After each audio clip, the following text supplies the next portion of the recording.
Na Trina pode, porque como a gente sempre fala, na Trina pode tudo.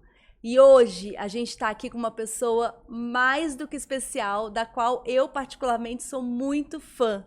E amiga, querida do meu coração, a psicóloga, especialista em relacionamento, do qual eu tive a honra de participar de um momento muito especial que foi presenciar o nascimento da família dela, minha querida amiga Pamela Magalhães.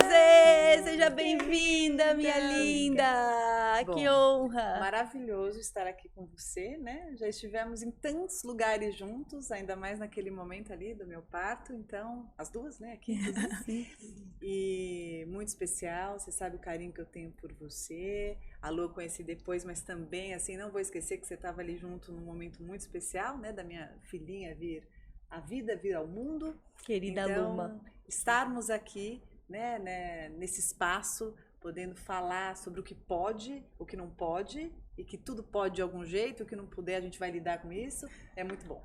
Obrigada. Seja bem-vinda, uma honra ter você aqui. Um prazer, Pan, estar no dia mais especial da sua vida, que eu acredito que tenha sido o nascimento da sua filha, foi um presente pra gente, né, Moni? Uma honra. Uma delícia. Obrigada por ter nos escolhido. Momento de muito amor, né?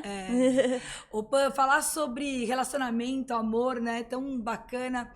E eu te pergunto, é fácil encontrar um amor de verdade? Que dica você daria para quem está à procura desse amor? Eu acho que para a gente pensar nessa pergunta, a gente tem que lembrar que as pessoas têm mania de esperar que venha fora o que elas precisam construir dentro. Então, o amor de verdade vai surgir na tua vida quando você entender que ele precisa primeiro brotar de ti.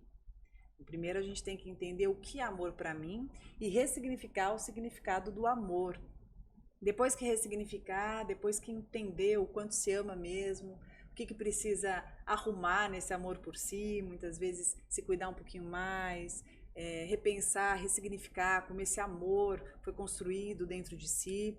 Aí então estar na vida de uma forma que naturalmente isso vai transpirar nas entranhas ali e vai atrair com certeza relacionamentos muito mais gostosos e muito mais saudáveis. As pessoas esperam de fora, né? Porque precisa começar de dentro. É isso, eu acho que tem que começar dentro de você, né? Em relação à autoestima também, né? Porque se você não gosta e você não ama você mesmo, como alguém pode te amar?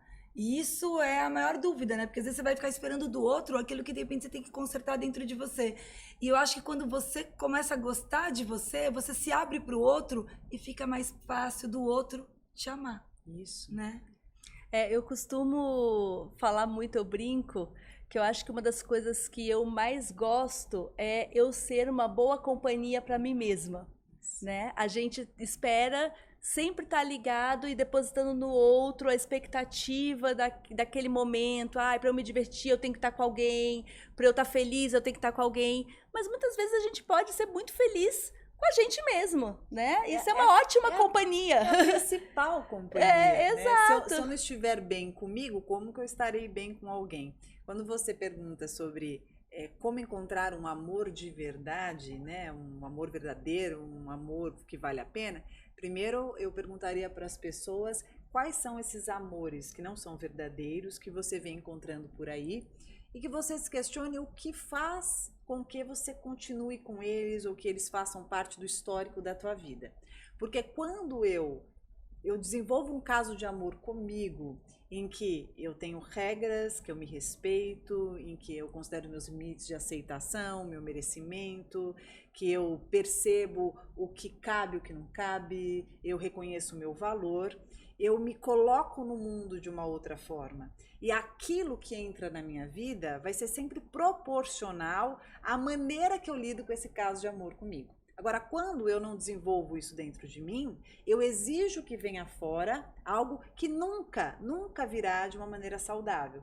Porque eu ainda não me organizei internamente. Então, isso é uma dica importante para quem está nos escutando. Ai, querida. E como que a pessoa consegue, Pan, perceber exatamente essa linha quando ela está pronta para um relacionamento de verdade, né? Onde está essa linha? Tem algum ponto que fala assim, agora eu acho que realmente a minha autoestima está bem, tá tudo bem? Tem algum cliquezinho para falar, agora eu tô pronta para um relacionamento? Eu acho que é quando ela para de depositar no relacionamento a razão da felicidade dela. Quando a pessoa ela tá em paz com ela mesma. Ela encontra prazer naquilo que ela faz, ela tá tranquila com ela tá com uma vida social equilibrada, ela tá com a sua produtividade equilibrada também. Ela não tá se cobrando o tempo inteiro encontrar alguém para que então isso lhe dê razão de vida, de existência.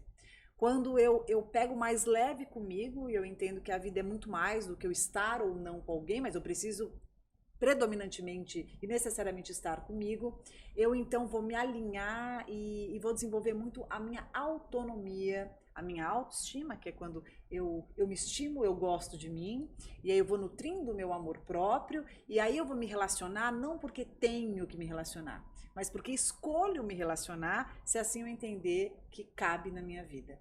Aí sim eu tô preparado, porque eu falo que relacionamento não tem que ser cobrança, não tem que ser uma corrida maluca, não tem que ser uma obrigação. A gente já passou disso faz tempo. Relacionamento, penso que é um encontro. Isso em tudo, hein? Amizade também. É um encontro. Que gostoso. Eu quero ser tua amiga.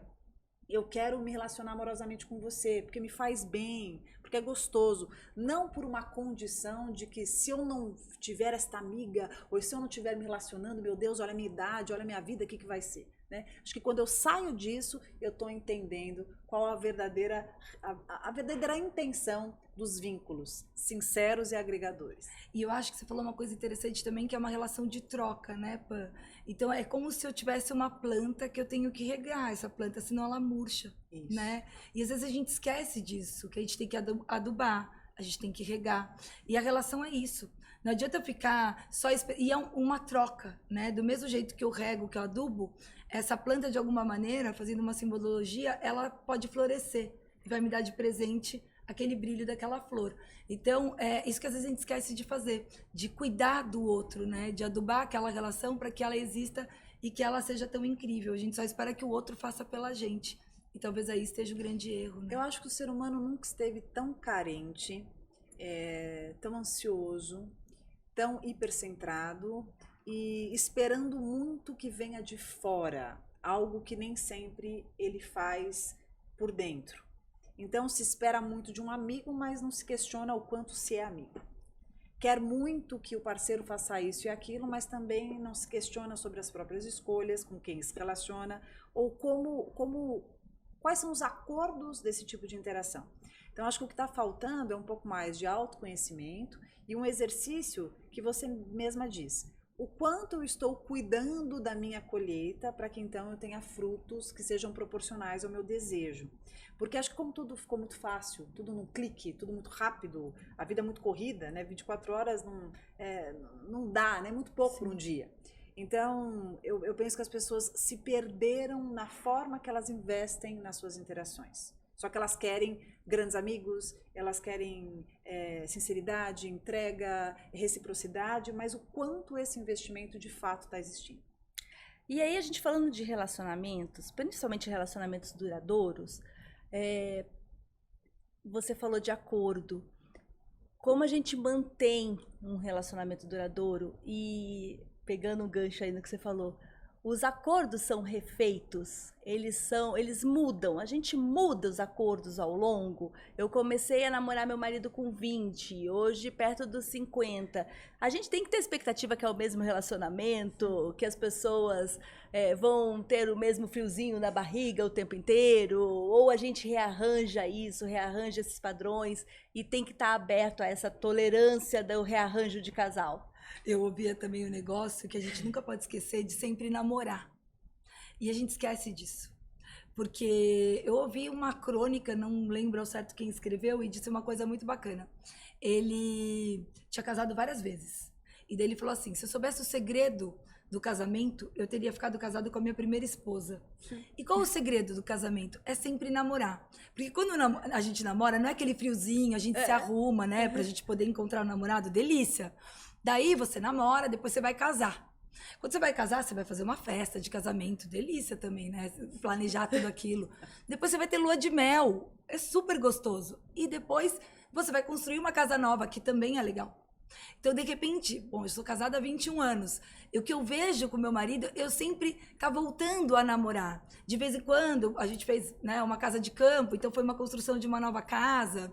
A gente mudou de apartamento, a gente fazia uma viagem só eu e ele, meio de lua de mel, e a gente se reencontrar. Então, acho que às vezes também é um segredo a gente sempre namorar, porque a gente esquece, né? Eu acrescentaria que sim, namorar é muito importante num relacionamento duradouro, mas também é importante a gente viabilizar caminhos para que esse namoro consiga ser despertado, porque um relacionamento ele vai mudando muito as expectativas de acordo com os obstáculos, os turbilhões, tudo que acontece numa relação de muitos anos, são muitas dificuldades, são momentos de baixa, são crises, são dificuldades do universo particular de cada um, porque cada um tem um núcleo familiar, cada um vem de um mundo. Então, eu penso que não tem como a gente fugir da necessidade da maturidade emocional, desse desenvolvimento de uma conexão que seja consistente o bastante para conseguir sobreviver às turbulências. Eu fico pensando, toda vez que eu penso num relacionamento, um namoro que se torna um noivado, que se torna um casamento, não precisa ser nessa ordem exata, mas um relacionamento que começa ali, né, de uma paquera e vai ali formando, né, uma história. Eu fico pensando num barco que, conforme o tempo vai passando e ele vai ficando gasto, ele precisa cada vez mais de manutenção, ele precisa de olhar, ele precisa de cuidado, porque a gente vai enfrentar muitas marés cheias, marés altas e momentos que a gente vai ter que olhar para o outro, olha, agora você rema, agora sou eu, agora eu preciso descansar um pouquinho. Então, essa capacidade de reconhecer a si, olhar o outro e viabilizar o que nós precisamos é muito importante. O namoro, ele é essencial num relacionamento, porque ele é um momento gostoso, de carinho, ele é um momento de troca de desejo, nós queremos ser desejados, nós queremos ser vistos, mas acima de qualquer coisa tem momentos que a gente precisa de colo, que a gente precisa de uma escuta, que a gente precisa de um ombro, que a gente precisa de compreensão, e aí a gente precisa refazer contratos, a gente precisa revisitar esse outro, o ser humano é mutante, então quantas mudanças acontecem, e nem sempre a gente vai continuar com as mesmas buscas lá de trás, eu diria que nunca, né? A gente vai mudando bastante, e respeitar esse ritmo e sempre prezar pelo diálogo, pela conversa e esse olhar que revisita o parceiro, acho que faz toda a diferença. E eu acho também que, pelo menos pra mim, assim, no relacionamento, eu acho que também lembrar de preservar um pouco a individualidade, Nossa. né? Uma vez a gente estava conversando sobre isso, né, Pan? Que eu falo que pra mim, Mônica, é super importante o meu momento mente vazia, né? Eu já até contei isso pra Pan. E aí, no dia que a gente estava conversando, ela falou, mas o que é momento mente vazia? Eu falei, cara, é um momento meu, que eu não penso em nada, né? Que seja de qualquer coisa que eu gosto de fazer pra mim. Isso me faz um bem enorme e faz um bem pro meu casamento, porque eu lembro quem eu sou, eu tenho aquele meu momento respeitado e eu revisito o meu interior. Então, eu, por exemplo, gosto muito de tocar piano, o momento que eu tô ali é um momento de esvaziamento da minha mente. Por isso que eu falo, é mente vazia, que você tá pensando em nada, nada. Eu falo, nada é uma ótima opção. E isso me acalma, me tranquiliza, eu acho que lembra ali também do meu espacinho, dá o respeito do espaço do outro e faz com que quando a gente se reencontre naquela interseção dos espaços, a coisa fique mais leve.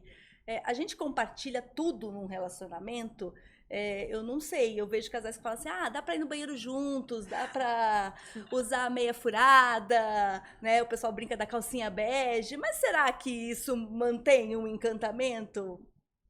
Né? Cada um tem a sua fórmula. Eu, particularmente, gosto um pouquinho da minha individualidade. Mas ó como você está falando sobre o olhar para você, de se conhecer, de se perceber e buscar fazer algo que você entende que é necessário.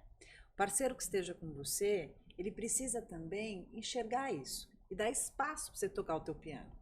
Porque o que acontece muito? Às vezes o parceiro, ele quer que você haja como ele age. Ele quer que você faça como ele faz. Então, se para ele relaxar tem um significado X, ele vai achar que para você também tem X. E nem sempre é assim.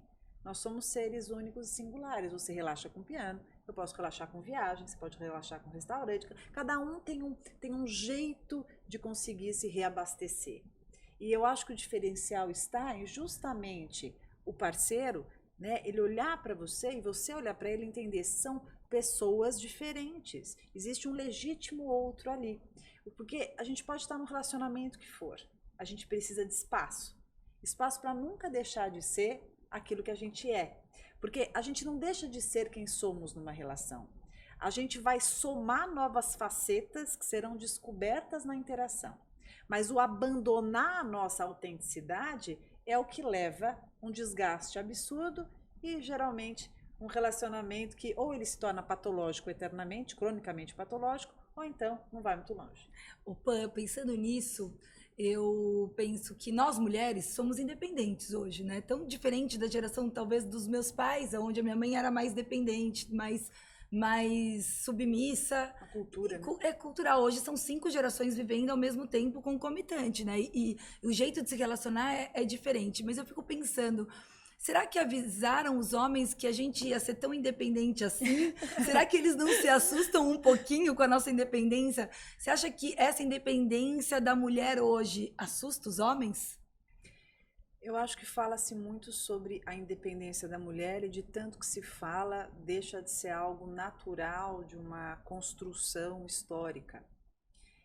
Eu gosto muito da gente entender que não só a mulher sofreu mudanças importantes, mas o homem também sofreu mudanças importantes.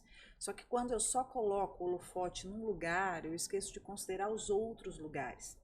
A gente não tem que desmerecer um lado para crescer o outro. A gente precisa validar avanços significativos da mulher e também perceber avanços muito importantes do homem. Hoje o homem está inserido no mundo de casa como nunca esteve. Hoje o homem ele consegue, claro que muitos não, muitos escondidos e tal, mas se a gente comparar com o passado, a gente tem uma diferença imensa. Eu falo como psicóloga, eu tenho no meu consultório hoje um número de homens que procuram o atendimento psicológico, que lá no começo, há quase 20 anos atrás, não tinha, era um ou outro, e olhe lá, tinha até vergonha. Então hoje a gente tem o homem que consegue chorar mais, consegue falar mais as emoções, consegue abraçar um filho, se interessa pelo universo do filho, entra no quarto da filha e fala, filha, senta aqui, quero conversar com você, cuida dessa filha, entendendo a importância que ele tem, percebendo o quanto isso é valioso na formação da filha. Então, isso é um avanço imenso, fazendo tarefas domésticas, que antes, imagina, não é coisa de homem, então assim, hoje faz, e a mulher também. A mulher ali com uma faceta no mercado de trabalho, né, que ela num alcance que ela nunca teve, podendo também prover uma família sem esse peso nas costas. Ainda estamos num universo extremamente machista, mas que eu acho que vem numa desconstrução, que acho que talvez a gente não enxergue isso, a gente não esteja aqui para ver, mas acho que alguma sementinha nossa estará.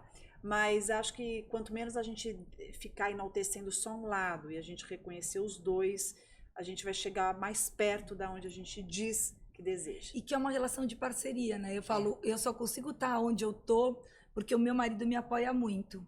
E enquanto eu não estou com as crianças, ele está.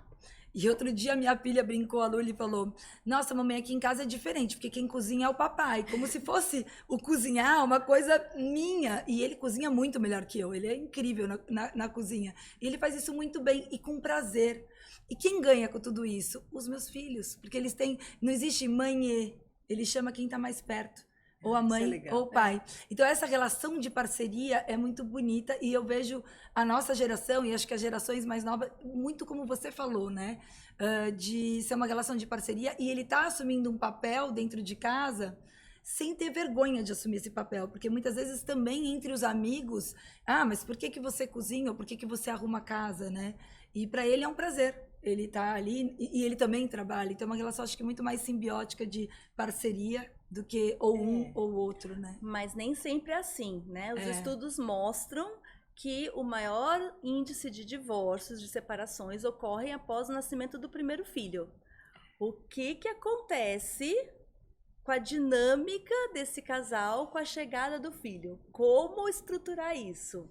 Essa pergunta, ela é forte. Eu acho que até por uma experiência pessoal minha aqui, né, que eu tô com a minha filha com 1 ano, e é muito diferente quando a gente sai da teoria, a gente vai para a prática.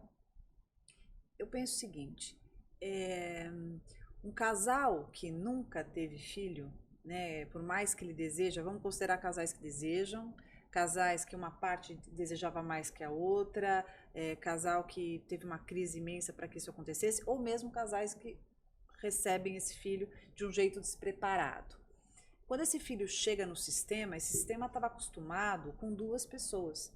Então, uma terceira pessoa é um baita desafio para você entender qual o lugar daquela pessoa, qual o meu lugar com ela. Toda uma sociedade também que te cobra, muitas vezes, sentir um amor e ter um exercício com aquela pessoa que você está entendendo, calma, mas como que eu lido? Como que eu coloco? Você está numa fase de renúncias, você está numa fase de privações, você está num momento que você está entendendo qual é o teu papel ali no mundo.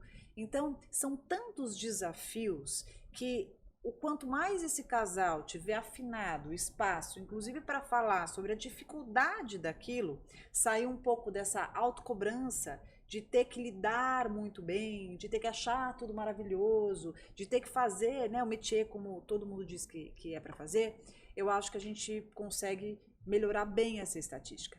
O problema que acontece é que eu acho que tem uma sobrecarga, principalmente na mulher, acho que ainda muito na mulher, e o homem ele fica perdido. Ah, mas aí tem gente que diz, mas ele não quer, ele só trabalha, ele não vem aqui, ele não vê o filho. Vamos tomar cuidado também com essas leituras, porque às vezes o que eu leio ele não quer, pode ser ele não sabe, e pode ser ele não consegue, ou mesmo eu não deixo porque eu centralizo tudo em mim. Então eu acho que a gente vai conseguir desconstruir muito disso quando a gente exercitar mais a possibilidade de trazer as sombras à tona, de colocar que é muito gostoso, bonito, especial e sem dúvida nenhuma é um amor imensurável por um filho. Mas também tem muitas dificuldades e tem um impacto muito grande de renúncias, de mudanças. E toda mudança, ela abala. Por mais que seja incrível, que nem, que nem os grandes movimentos que a gente fez na vida. Vocês, médicas, vocês fizeram vestibular, que maravilhoso, vocês passaram em medicina, que incrível. Gente, foi suado pra caramba, eu tenho certeza. Né? A noite, assim, claro, difícil. Ai, que maravilhoso, você é médico, nossa, né? Que glamour. Pô, e o outro lado do glamour? Pesado a beça, puxado, tenho certeza que deixaram de fazer um monte de coisa, em alguns momentos até se revoltaram, se bobear até questionaram, será que eu quero isso mesmo na minha vida? As minhas amigas lá se divertindo, eu aqui não podendo sair. Então, eu acho que quanto mais a gente também conseguir trazer à tona as dificuldades, abrir um espaço de conversação para o casal, eu acho que a gente evita essas separações que muitas vezes acontecem principalmente no primeiro filho.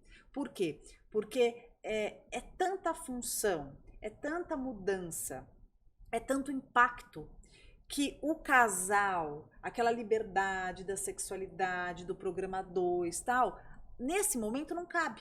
Isso vai ser reinventado. Só que para uma reinvenção leva tempo e paciência, sabedoria. E para isso, os dois precisam estar ali atentos e antenados com o que esteja acontecendo. Se eu jogar tudo para um lado, eu vou me abster e aí vai parecer que o filho é teu, não é meu. Né? Aí eu me separo porque eu não aguento. Né? Não vai se falar isso, mas a sensação vai ser assim, nossa, é muito estressante. Não quero isso, quero uma coisa leve. Escuto muitos dos homens que se separam. Eu quero um relacionamento leve, Pamela. Não, mas espera um pouquinho, por que pesado? Não, porque não dá, é um estresse e tal. Calma, né?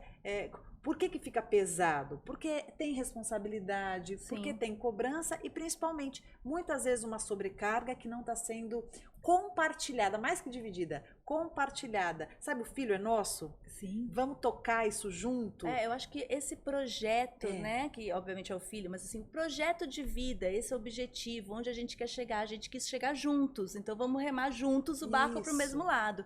Agora, é o famoso sair da zona de conforto, né? Isso. Toda vez que a gente provoca uma grande mudança, a gente tá saindo da zona de conforto e é natural que sugere um desconforto. É. E a gente tem que saber lidar com isso e entender que é exatamente o que você falou, um período. E eu falo, gente, o bebê dá trabalho, acorda a noite inteira, mas quando faz 18 anos e vai à noite sozinho pra rua, é pior a noite mal dormida, isso eu garanto. Pior quando Tô tá indo pra sofrendo, fora do tô Brasil sofrendo da ainda. pele, que é pior, o filho saindo pra balada e a gente sem dormir, sem ter controle de onde ele tá. Ai, que coisa. Pois é. E falando em maternidade, né? Nós somos mães de meninas, né? E é louco, mas é o seguinte, nós fizemos os óvulos das nossas filhas com 20 semanas de gestação.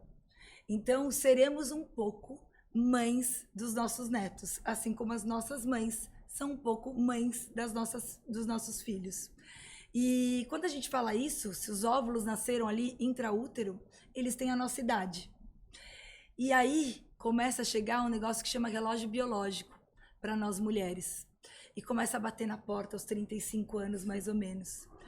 E no consultório, quando acontece de uma mulher aos 35 anos não ter um parceiro fixo, eu sempre sugiro que ela congele óvulos para que ela tenha a possibilidade de ser mãe até os 50 anos. E o que eu percebo, e a minha sugestão sempre acontece, porque eu falo, bom, se você começar um relacionamento agora, aos 35 anos, e o relógio biológico começar a bater na sua porta, talvez você apresse aquele homem a ter um filho e ele ainda não esteja preparado. E nem ela, né? E nem ela, porque a relação ainda não é uma relação, né, estável, bacana. Você vê isso muito em relação às mulheres terem esse desejo de serem mães e quererem apressar um pouco. Isso atrapalha muito a relação? Eu acho que a sociedade ela tem uma cobrança direta e indireta o tempo inteiro. A gente está na era das redes sociais, em que nós estamos o tempo inteiro vendo vidas perfeitas, vidas editadas. Nós seguimos as pessoas que nós admiramos, muitas vezes nos inspiramos nessas pessoas, que obviamente sempre nos mostram as melhores facetas. E nós acreditamos que precisamos cumprir aquilo que é mostrado ali dentro do tempo, né? Dentro desse cronograma que a gente vai criando, e a gente começa a ficar ansioso, angustiado e até diria desesperado quando a gente vai percebendo que o tempo não está batendo com aquilo que está acontecendo na nossa vida. Então eu espero, planejo algo, eu quero namorar tal tempo, eu quero casar, eu quero morar junto, eu quero ter um filho, 2, 3, e aí o tempo vai passando, eu falo, meu Deus, mas não vai dar tempo. Ai, meu Deus, eu não casei. Mas eu não tô nem namorando. Mas eu terminei. Nem conhecia a pessoa. Pois é, eu não conheci ninguém como E faz. era pra eu estar casando. Então eu sou a pessoa mais infeliz do mundo, porque eu me perdi no tempo, eu perdi tempo. O que aconteceu? Minha vida acabou. Então, eu sempre digo, sai da corrida maluca, porque o tempo é algo muito relativo. Penso que sim, a gente tem esse relógio biológico que você lembrou muito bem, e que bom que a gente tem hoje meios, né? Eu mesma congelei, a Mônica sabe, congelei os óvulos. Eu acho que se você pode e se temos essa possibilidade, por que não? Mas também não acho que isso vai te impedir de viver a maternidade, se isso realmente te despertar, bater na tua porta. Existem muitos outros meios de você viver a maternidade, né? Mas eu não sei se é para mim. Calma. Eu acho que o mais importante é entender o que acontece na tua vida hoje, né? Mas eu não casei. Mas o que você fez? Né? Porque às vezes você não casou, mas pô, você viajou o mundo. Mas você não fez isso, você não teve filho agora, mas olha como você cresceu profissionalmente. Não, mas eu não cresci. Mas você experimentou vários caminhos. Você foi desbravadora. Então, assim, começar a olhar para a própria história. Porque a gente não tem que ser igual a todos. A gente precisa também respeitar o que tocou o teu coração. Não é à toa que uma mulher vai chegar com 35 anos e não teve filho. Não é à toa que uma mulher vai chegar com 40 e não está casada ainda. Porque ela é azarada, ela é pior que alguém. Não, porque a vida dela, o caminho dela acabou levando para esse lugar. Agora, se na altura dos 35, dos 40, ela desperta um desejo, vamos viabilizar. Ao invés de ficar se vitimando, meu Deus, minha vida. Não, o que eu posso fazer para me realizar naquilo que é importante para mim. Eu vejo pessoas começando faculdades aos 50, 60 anos. Eu vejo pessoas resolvendo sendo mãe com 45, 50 anos. Eu vejo pessoas querendo mudar de país, querendo, enfim, mudar tanta coisa na vida, se separando com 60 anos, encontrando o grande amor, né? Então, assim, o tempo é relativo. Cada um tem seu tempo e eu acredito realmente que as coisas, se tiverem que acontecer, elas vão acontecer no tempo certo, mas não no tempo dos outros, no seu tempo, na pontualidade em que você estiver preparado para abrir aquela porta da tua vida. E aproveitando para falar sobre separação. Como lidar com separação? Quando a gente decide e está de acordo com aquilo, já é difícil. Quando a gente não está de acordo com aquilo e é uma situação que nos foi imposta, eu acho que é mais difícil ainda. Mas eu falo, às vezes chegam pessoas no consultório, a gente recebe mulheres, né? Você recebe homens e mulheres, a gente recebe mais mulheres. Fala assim, ele não me quer mais, ele separou de mim e eu tô muito brava. Mas eu falo assim, tenha certeza que mesmo quem inicialmente toma a decisão também, de uma certa forma, está frustrado. Porque Sim. ninguém entra num relacionamento para acabar. acabar. Toda vez que você começa um relacionamento, você sempre deposita naquilo o seremos felizes para sempre. Independente do quanto esse sempre dure, né? Como a gente trabalha isso? Como a gente se fortalece? Quando a gente decide e mais ainda quando a gente não decide, quando decidem por nós. Separação é sempre difícil. Existem pessoas que vão se separando da gente no silêncio e não nos comunica. Existem pessoas que estão com uma sensação, com um incômodo, mas não conseguem entender de onde é aquilo e vão descontando em outros lugares, de outras formas. Cada um vai lidar com o processo da separação de uma forma particular. Fato é que tanto aquela pessoa que pede a separação, quanto aquela pessoa que é comunicada, há tempo de elaborar ou não, ela tem que se virar nos 30, tchau, tô indo embora, eu fui, é sempre difícil. Não importa que o quanto é, fato é que é algo muito desafiador. Primeiro que você tem que lidar com a sensação da rejeição. Segundo que você tem que lidar com o impacto na tua autoestima, porque invariavelmente você vai se questionar. Então eu não sou bom bastante, eu errei, o que eu fiz, o que eu deveria ter feito, o que eu não deveria ter feito. Então é algo que mexe diretamente com o nosso ego. Nós temos que nos perceber numa nova identidade social, que é não mais a esposa daquela pessoa, não mais a namorada daquela pessoa, porque tem namoros hoje longuíssimos, não mais o marido daquela pessoa. Isso cria na gente uma necessidade de se reencontrar consigo mesmo. Então, vai levar um tempo para elaborar. A gente precisa considerar o luto desse processo. Querer passar por cima, levar a separação como a gente leva a vida num clique e querer simplesmente, não, vida que segue, porque muitas vezes a sociedade faz isso. Você é bonita, deixa eu apresentar alguém. Você com essa cara tá triste? Pá. E não é isso. Vai arranjar outra pessoa. A questão não é arranjar outra pessoa. Tem muitas pessoas que terminam, semana seguinte está ficando com Deus do mundo. Isso não quer dizer que ela esteja feliz. Muitas vezes ela nem lida com a situação. E muitas vezes esse buraco vai inflamar. Então, viver o processo do luto, todas as etapas necessárias para ressignificar esse lugar, que eu falo que quando alguém sai da nossa vida fica um buraco. Se a gente for lá e já colocar uma outra pessoa, a gente não tá dando tempo para esse buraco conseguir ser reconhecido, fertilizado, para então ser preparado para, se a gente quiser colocar alguém ali, a gente vai colocar. Quando você coloca alguém para tapar uma dor, você não vive o sentimento legítimo. E isso com certeza pode virar inclusive um sintoma. Sim, tem gente que desenvolve isso, transtornos de ansiedade, doenças físicas, chega lá no seu consultório com uma dor que você não sabe de onde é aquilo, você faz 1000 exames, não aparece. Então, que a gente viva o luto para que então a gente consiga incorporar essa situação, para que a gente consiga chegar ao momento da aceitação daquilo que aconteceu, que aceitar não é gostar.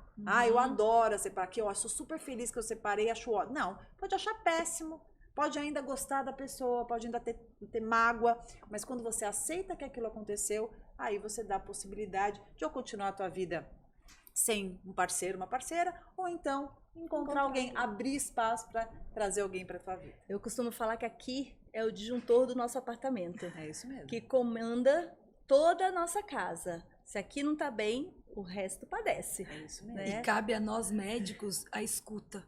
Sim. Porque muitas vezes, eu falo que principalmente a gente como ginecologista é um pouco psicóloga. Às vezes a gente tem que escutar. Porque às vezes a dor física que ela manifesta, na verdade é só uma dor da alma. Que ela tá querendo transbordar e falar. Cuida de mim, né? Então... Uma frase boa que eu vou te dar. O que a alma não elabora, o corpo aflora. Perfeito. Olha que lindo, É isso. maravilhoso. E a medicina psicossomática está aí para provar tudo isso, né? Então, por isso que a escuta é muito importante para a gente poder elaborar e cuidar desse paciente como um todo, não só medicando, né? Muitas Sim. vezes é ouvindo Às vezes a e dor está abraçando, no né? coração. E é tão É. engraçado que a gente está num momento da vida hoje, no mundo, em que ninguém escuta ninguém. Até a conversa no telefone já foi praticamente abolida. Não sei o seu, mas meu telefone É o só WhatsApp toca no quando modo é golpe. 2. Se tivesse 3, eu Ou é colocaria. golpe, ou é cobrança, ou é mensagem automática. Ou é né? paciente nascendo. Né? Você também. Você No também. meu caso, é sempre golpe, telefone que eu já bloqueio e tal. Então, assim, foi abolida a conversa, então o áudio foi acelerado. Então, aonde está a escuta? A pergunta que eu faço para quem está nos escutando, se é que alguém está nos escutando, é: quem te escuta? E escuta é algo que precisa ser também uma troca contínua, né? Você me escuta, eu te escuto, você me escuta, eu te escuto, porque aí a gente faz o que? Uma conversa. Eu digo isso porque a conversa é curativa. Todos nós precisamos dessa troca, desse olhar, desse acolhimento. Então, quando a gente fala de relacionamento, seja ele com o parceiro, seja ele com a mãe, com o pai, com o filho, com o irmão, com o paciente, com o amigo, o que a gente mais precisa e que está mais em falta é escutar. Às vezes você pergunta: o que eu posso fazer por essa pessoa que está passando um momento tão difícil? E às vezes a gente acha que precisa trazer uma solução, né? A gente fica buscando: o que eu vou fazer? Vou apresentar alguém? Vou levar isso? Vou falar para um médico? Vou falar um médico? Blá, blá. Na verdade, acho que o maior ato de amor que você pode fazer por alguém é escutar. Estou te ligando para te ouvir. Às vezes a pessoa nem sabe o que fazer com isso. De tanto que ela já desaprendeu ou se acostumou a não se colocar numa situação para ser ouvida, para ser escutada. A gente mesmo, a gente vai apressando, né? Porque as pessoas não têm tempo, não têm saco, não têm paciência. E tem E é o que alguma a gente mais maneira, e aí eu tô perguntando tecnicamente mesmo, da gente aprimorar esse diálogo entre um casal? Porque eu vejo que às vezes no consultório isso é muito comum, vem casais e que eles têm uma questão, às vezes casais, por exemplo, que não conversam sobre dinheiro, né? Como vamos dividir as nossas responsabilidades financeiras? Não conversam. E aí eles pegam aquele momento e você vê que existe um desajuste e que eles não conseguem falar sobre o assunto. E fica aquela coisa meio velada. Como é que um casal trabalha o diálogo? Como que a gente faz esse exercício? Bom, eu já vou na lata, né, Mônica? Eu acho que eu acho que uma terapia de casal, ela é maravilhosa, ela é transformadora, mas vamos considerar que nem todo mundo vá a uma psicoterapia de casal por barreiras, por resistências, por condição. Eu acho que a gente pode ensinar o nosso parceiro, volto a dizer, o nosso filho, nossa filha, a nossa mãe, o funcionário que trabalha com a gente, a nossa sócia, seja o que for, a gente sempre pode ensinar o outro, sem precisar contar que a gente está ensinando. E a melhor forma de ensinar alguém é fazendo por esse alguém o que nós gostaríamos que fizesse por nós. Porque se houver ali um espaço fértil, possivelmente essa pessoa, sem perceber, ela vai reproduzir com você o que você está fazendo com ela. Porque quando eu chego e falo, por exemplo, você falou do casal, vou dar outro exemplo. Meu filho não conversa comigo. Meu filho se tranca no quarto e fica lá. Ele fica naquele iPad, ele fica no celular, não vem almoçar, não vem jantar. Uma realidade do mundo hoje, é uma realidade. Os adolescentes estão super no celular, no iPad, é verdade.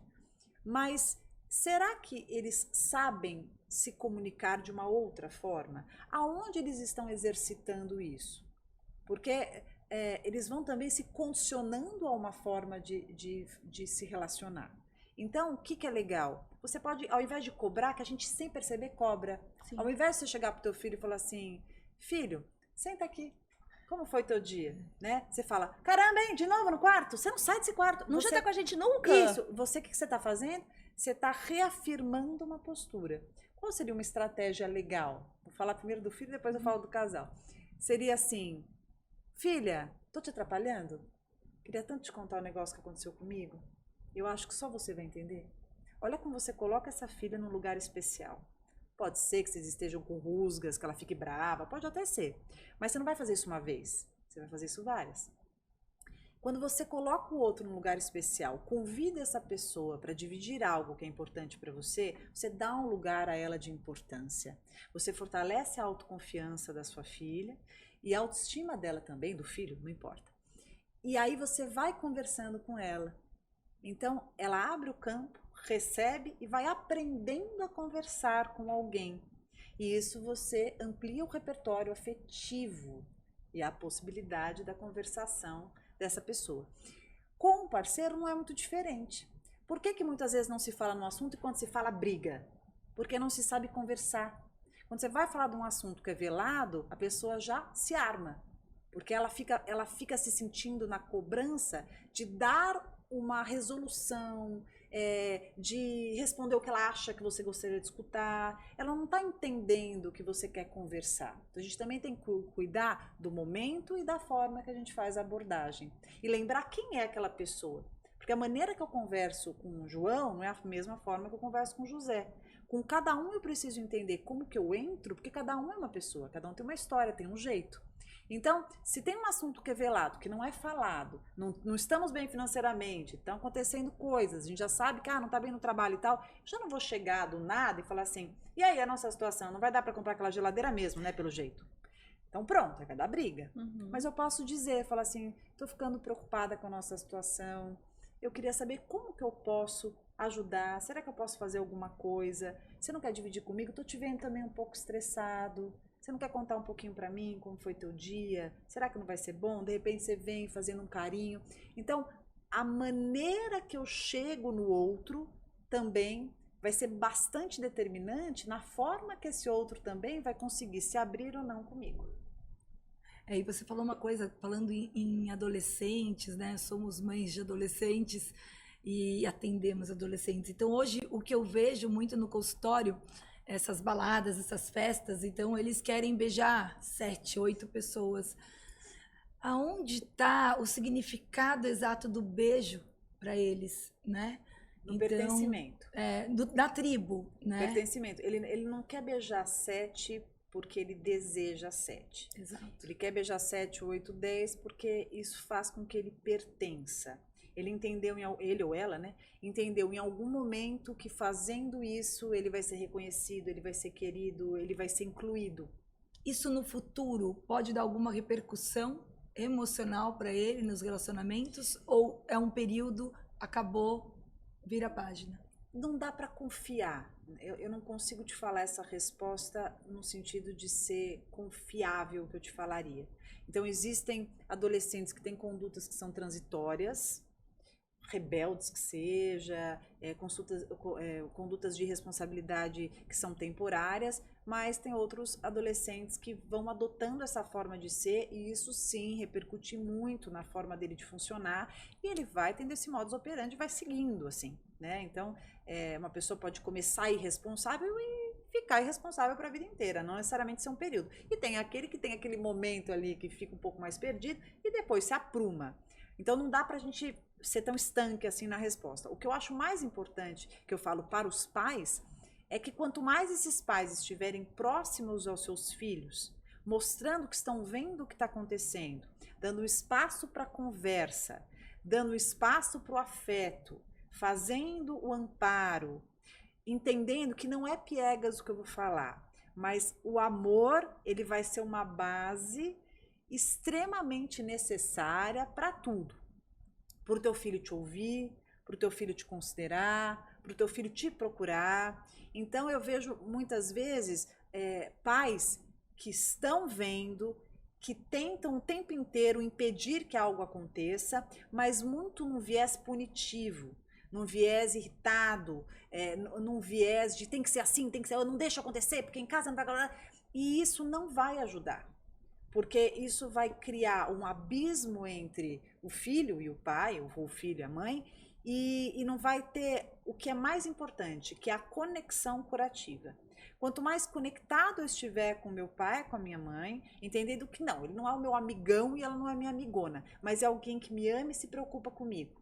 Então, a forma que eu me aproximo, a maneira que eu tento entender o que está acontecendo, com delicadeza, com respeito, vai fazer uma grande diferença. Se eu estou percebendo que o meu filho está enveredando para esse lado, ele está ficando cada vez mais rebelde, não, sei lá, por exemplo, não vai na escola, ou então está pegando todo mundo, ou pegou uma doença, ou então fez uma coisa que eu não concordo, eu não devo ir de uma maneira agressiva, eu não posso me igualar à postura, porque ele pode não estar agressivo no sentido de falar ou bater, mas as condutas podem estar sendo agressivas com ele. Sim. Então o jeito que eu chego, que eu me reaproximo, que eu vou entendendo que se ele está fazendo isso, é sinal que tem algum desequilíbrio nele.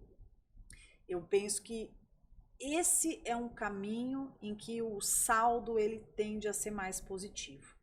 Não acho que deva largar um filho, não acho que deva entender que não é assim mesmo, vai passar, isso é muito perigoso. Eu acho que a gente tem que estar sempre presente, mostrar o que é bom para ele, mostrar a preocupação, sem ser autoritário, mas também lembrando da hierarquia. Lembrando que você é mãe, lembrando que você é pai, mostrando que você se importa e que você está ali há muito mais tempo no mundo, conhecendo muito melhor esse mundo do que ele, só que encontrando meios dessa comunicação acontecer sem ser de uma forma que agrida e que deixe esse filho mais a risco. Eu acho que a gente tem que lembrar que é o bom senso, né? Os filhos, nós não somos donos dos filhos, eles são pessoas emprestaram pra diferentes de nós, né? Então, eu penso muito assim, eu acho que a gente tem que estar ali para orientar, porque nós somos mais velhos, mais experientes e talvez enxerguemos melhor alguns perigos aos quais eles estão submetidos, né? Mas também pensar um pouco quais são as brigas que valem comprar, né? A minha filha virou para mim e falou assim, mãe, eu queria pintar o cabelo. Posso? No primeiro momento, vou dizer assim, me agradou? Era o que eu faria com o cabelo dela? Não. Mas eu pensei e falei, cabelo cresce. Se ficar ruim, ela vai cortar, ela vai ficar um tempo com o cabelo que ela não goste, mas não era nada que colocava a segurança dela ou a saúde em risco. Então, vale a pena brigar? Ou vale a pena falar assim, olha, talvez eu acho que não fique tão bom, mas se é isso aí, vamos lá, tudo bem. Agora, eu vou pegar um carro sem carteira de motorista? Não, de jeito nenhum. Isso te põe em perigo, isso é contra a lei, né? Então, a gente tem que pensar também, porque eu vejo que às vezes tem pais que ou tudo não pode, ou pode tudo. E aí falta o equilíbrio, né? E dá espaço também, quando você fala do cabelo, por exemplo, espaço para entender a consequência. Não, e assim, você quer pintar o seu cabelo, né? Por que você quer pintar esse cabelo? Foi tão legal, ela colocou pra mim, ela falou, porque isso foi quando ela mudou pra faculdade, né? Ela falou, porque agora eu tô mudando de fase, eu tô mudando de tribo, eu tô conhecendo pessoas novas, então eu tô sentindo uma necessidade de mudar. E eu pensei que o meu cabelo seria algo que, se eu me arrepender, ele não vai ser tão prejudicial. Mas eu lembro que teve duas situações do cabelo. Teve uma situação, não sei se você se recorda, que acho que foi aos 15 anos que ela queria pintar de azul. Lembra? E daí até a Moni chegou no consultório e falou, e a questão da amizade e da escuta, né? Lu, ela quer pintar o cabelo de azul. Eu falei, o que eu faço? Eu falei, vamos falar pra ela como é que pinta o cabelo de azul. Tem que descolorir o cabelo, deixar ele praticamente branco para depois pôr azul. E que isso tem um problema, né, de cutícula, do fio, e não vai ficar tão saudável. Será que ela quer isso? Não, e a gente esquece de contar consequência para os adolescentes. Então, fala, não pode porque não pode. Eu já falei isso e vou repetir 1 milhão de vezes.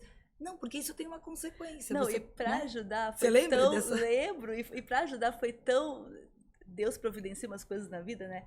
A gente foi ao teatro nessa época que ela queria botar o cabelo azul e a gente encontrou uma moça com o cabelo todo azul.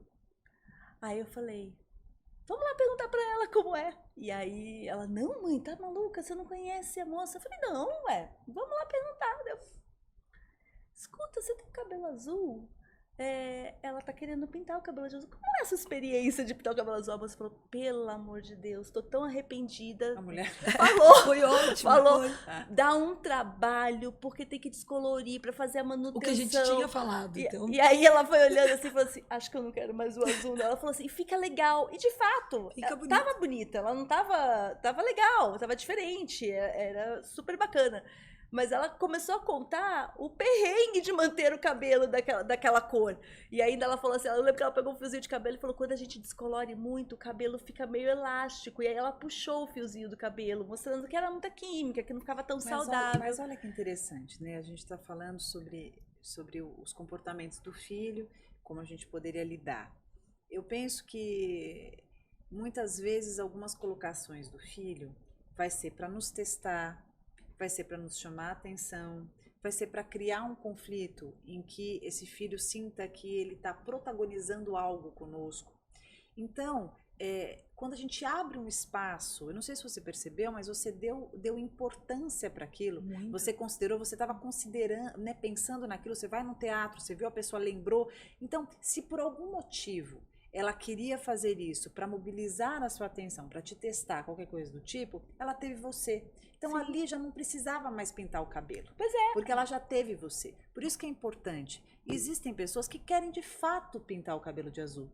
Porque faz sentido, porque desejam, porque querem. Você vai falar que vai descolorir? Quero, mãe, quero descolorir, quero muito o cabelo de azul. Então, essa pessoa, se você entender que ela quer muito, faz sentido, não vai fazer mal para ela, por que não? Mas outros filhos também não sabem o que querem ainda e criam uma questão só para ter esse rebuliço. Então, quanto mais a gente tiver continência ao receber esses desejos do filho, sem desesperar, sem achar que pronto, entra, cruza a espada, mas tem um espaço, filho, senta aqui, você quer isso? Mas me conta por que você quer. Ah, você quer? Tá, então tá bom. O que você que a gente pode fazer? A gente pode ir no cabeleireiro. Vamos conversar? Vamos ver se essa é a melhor opção. Ah, mas eu quero muito, porque eu já sei que eu quero. Tá bom, eu não sei. Você é menor de idade, eu quero ir junto com você, quero entender, eu sou responsável por você. Deixa eu ver se for uma coisa boa pra você e você quiser muito, você vai fazer. Se não for uma coisa boa, você não vai fazer. Mas o espaço da escuta, da validação, da consideração, eu acho que a gente vai passando por etapas que nos tranquilizam e fazem o quê? Fortalecem o vínculo nosso com o filho. E a escuta. Isso. Entendeu? De novo, ouvir. né? De Que é novo, fundamental. olha que É importante. a famosa escutativa, né? Escutar de verdade. Escutar de verdade é muito importante. Opa, relacionamentos de diferentes culturas são mais difíceis? Sempre vão ter obstáculos importantes, porque você vem de um universo em que você aprendeu a estar no mundo, a se estabelecer de uma determinada forma, e quando você se relaciona com uma pessoa de uma cultura diferente, que pensa o mundo de uma maneira diferente, talvez vocês entrem em atritos, não só vocês, porque às vezes a paixão ela acaba sendo flexível, mas o que está em torno de vocês, né? Então, sogra, sogro, pai, Familiares. mãe, cunhado, irmão, enfim, tudo isso pode sim estremecer muito o relacionamento.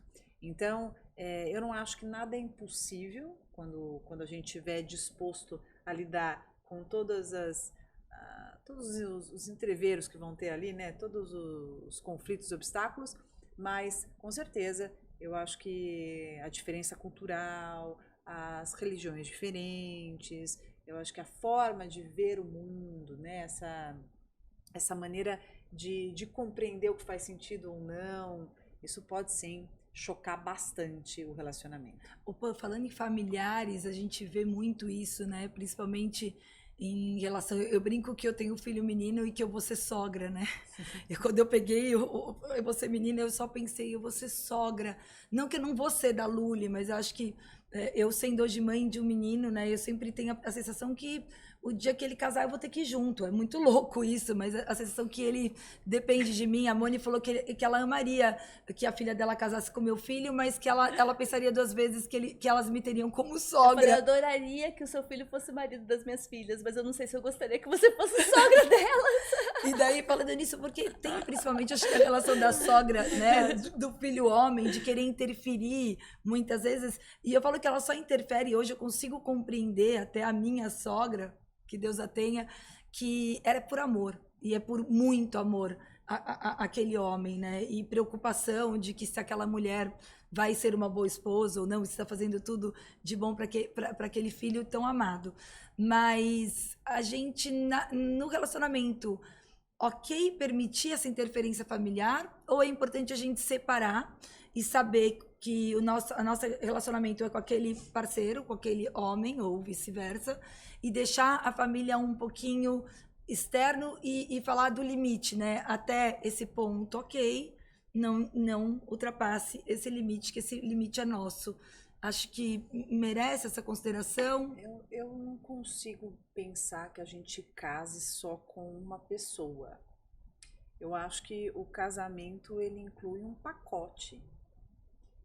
Quando você casa com uma pessoa, você está considerando todo aquele entorno e aquilo vai impactar em você, em vocês.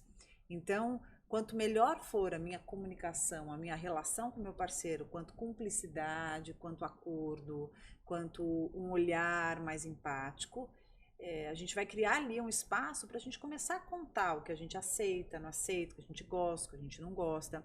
Seria lindo se a gente tivesse um mundo perfeito em que toda a família do nosso parceiro fosse super linear, não invadisse, concordasse com tudo que a gente faça, deixa de fazer. Mas não é verdade. Não. Não é verdade. Né? A gente tem ali uma família com o nosso parceiro e ele tem a família dele, a gente tem a nossa. E não tem melhor ou pior. E não tem que entrar numa competição.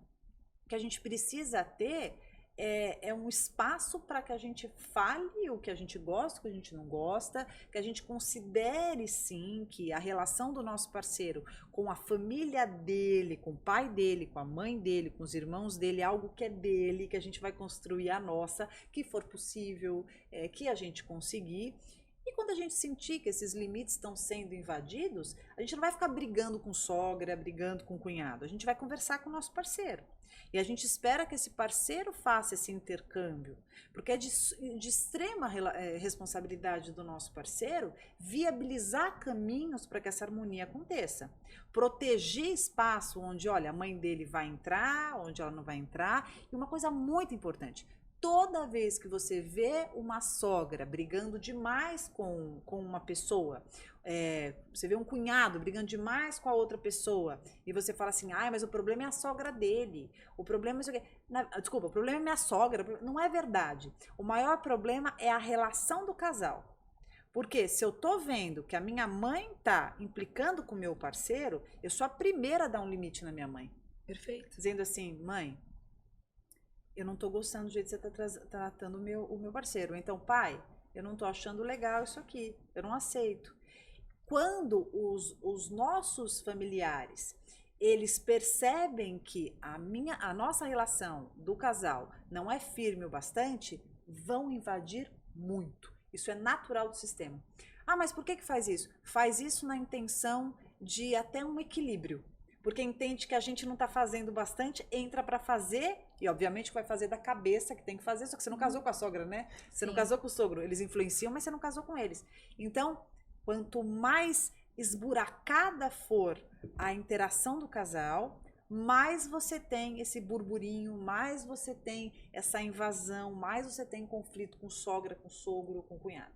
E por isso que precisa existir esse amor. Tem. Né? E cada um, eu sempre falo no nascimento que acontece uma coisa muito interessante, porque a sogra, o sogro, o pai, a mãe são pessoas muito importantes porque vão se tornar avós, né? Isso. E eu dou a dica para as minhas pacientes, eu falo o seguinte: você vai cuidar do seu pai e da sua mãe, e o seu marido vai cuidar do pai e da mãe dele.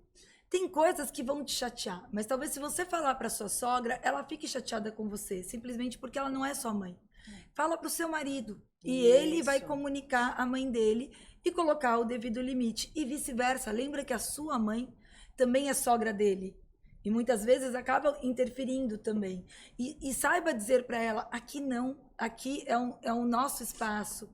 Porque eles são avós e ser avós é muito importante. Mas, ao mesmo tempo, se colocar no papel de avós e permitir que a gente seja pai e mãe com os nossos defeitos, os nossos erros e os nossos aprendizados, né? E muitas vezes você não percebe, mas quando você fica usando seu pai e sua mãe de confidente do teu parceiro, da tua parceira, você vai pouco a pouco envenenando e intoxicando a relação deles, entre eles, fazendo com que em muitos momentos aconteçam discussões, brigas, comportamentos invasivos, indiretas, que a outra parte muitas vezes não sabe de onde veio aquilo, não entende porque aquilo está acontecendo, mas é justamente porque você abriu esse espaço. Por isso que a gente fala sobre a blindagem do casal. Tem coisa que você vai resolver com o teu parceiro. Tem Sim. coisa que você falar para tua mãe, para o teu pai, eu sei, mas eu gosto muito, é minha cúmplice, meu cúmplice. Cuidado, porque você vai colocar vulnerável a sua interação e às vezes não é por mal. Mas a tua mãe, como sabe de uma informação, ela já fica incomodada com o teu parceiro. O teu pai, como sabe, já fica. Teu cunhado também. Então, cuidado, porque muito da relação do sogro, né, com o teu sogro e tal, é reflexo do quanto o parceiro acaba, Permitindo e envenenando. envenenando, falando, colocando, reclamando, muitas vezes desacatando, em momentos assim com família, sabe aquela brincadeira que descaracteriza, debocha, né? faz a chacota. Isso fragiliza a sua imagem perante os seus sogros, a família dele principalmente, e claro, repercute negativamente na qualidade relacional com todas as conexões dessa família estendida. E muito pro própria criança que tá ali, né, precisando desse amor todo, que é só amor, né, aquele bebezinho que nasceu de repente nessa situação, né. Aliás, aproveitando, por isso que é muito importante que a educação com o filho, ela seja casada. As instruções que você faz, elas são super importantes que tenham uma linearidade. Se você fala uma coisa, se o parceiro fala outra e vira uma competição, muitas vezes, de um viés narcisista, né, do pai ou da mãe, porque eu quero que goste mais de mim, porque eu quero que goste... Isso implica numa confusão mental e emocional da criança. Você desautoriza o outro na cabeça da criança e vira até um motivo de barganha, né? Esse não deixa, então eu vou pedir para aquele. Isso. E aí a criança... E o mais lesado é a criança. Com certeza. Gente, tá acabando. Nem acredito que passou tão rápido. Mas eu queria finalizar com você contando um pouquinho pra gente sobre esse prêmio que você foi classificado agora, o Prêmio Best, que eu achei o máximo. E queria também saber de você como é lidar com essa responsabilidade tão linda que você conquistou de conseguir influenciar em tantos relacionamentos de forma tão positiva nesse universo que é a internet. Conta um pouco pra gente sobre isso. Primeiro, muito gostoso estar aqui conversando com vocês, né? Nem lembrei do tempo, acho que a troca é valiosa, assim. A gente já faz isso, né? Sem ter câmera, sem ter podcast, e fazendo aqui mais gostoso ainda. Eu acho que qualquer prêmio que a gente seja indicado, que as pessoas lembrem de nós, eu acho que vem do reconhecimento, e todos nós queremos reconhecimento, seja a pessoa que for. Tudo que a gente mais quer é que o feedback seja positivo daquilo que a gente planta, colher bons frutos. Acho que a intenção de todos, seja no pessoal, seja no profissional. Acho que o meu trabalho, ele vem impactando muitas pessoas, isso é muito bom. E penso que isso aconteça porque eu faço de uma maneira espontânea. Eu não tento criar um personagem, eu tento fazer aquilo que eu sinto. Minha maior intenção é ajudar as pessoas a desenvolverem os recursos emocionais que elas tenham, entendendo que todo mundo tem as ferramentas necessárias para lidar da melhor maneira com as suas vidas, que problemas todos temos, que não existe essa fantasia de que a vida do fulano é maravilhosa, não tem questão, todo mundo tem problema, chabu a gente tem o tempo inteiro, e o que muda é o quanto estamos habilitados para conseguir lidar. Crise todo mundo tem, a vida é uma montanha-russa, de altos e baixos o tempo todo, e o que faz diferença é o quanto eu sou conhecedor do arsenal que eu tenho para conseguir lidar com as tramas da nossa jornada. O que a gente mais espera é que a gente consiga triunfar diante dos obstáculos que surjam e que a gente se torne ainda mais forte, porque as guerras são muitas, as guerras internas, as guerras externas, e acho que o fundamental é que nos tornemos sempre melhores guerreiros. E isso faz com que a gente entenda a razão de estar nesse mundo, que para mim a gente só está aqui para aprender, que a gente consiga absorver grandes aprendizados de todos os encontros e de todas as experiências que a gente tem. E o que eu tento transmitir para as pessoas é exatamente isso, que elas encontrem em si, não fiquem buscando fora, mas encontrem em si tudo aquilo que elas precisam para conseguir lidar melhor com as suas vidas. Que missão linda que você tem. E como e que sorte a nossa de ter você pertinho da gente. E que sorte das pessoas te terem todas as segundas-feiras na live terapia e na internet, porque você é maravilhosa. Obrigada. Obrigada mesmo. Muito obrigada, Pan. Amei muito você ter aceitado o nosso convite. Lógico. E é sempre uma honra estar perto de você. Eu adoro ter você como amiga. Eu fico muito feliz. Muito obrigada. Obrigada a todos que escutaram a gente aqui, continuem escutando, porque elas são mulheres muito competentes, além de estarem abrindo mais uma oportunidade para levarem informação, porque elas me contaram lá atrás que o que elas mais querem é alcançar mais pessoas, para conseguirem informar mais pessoas daquilo que elas precisam ser informadas. Muito bom. Querida, obrigada. Obrigada.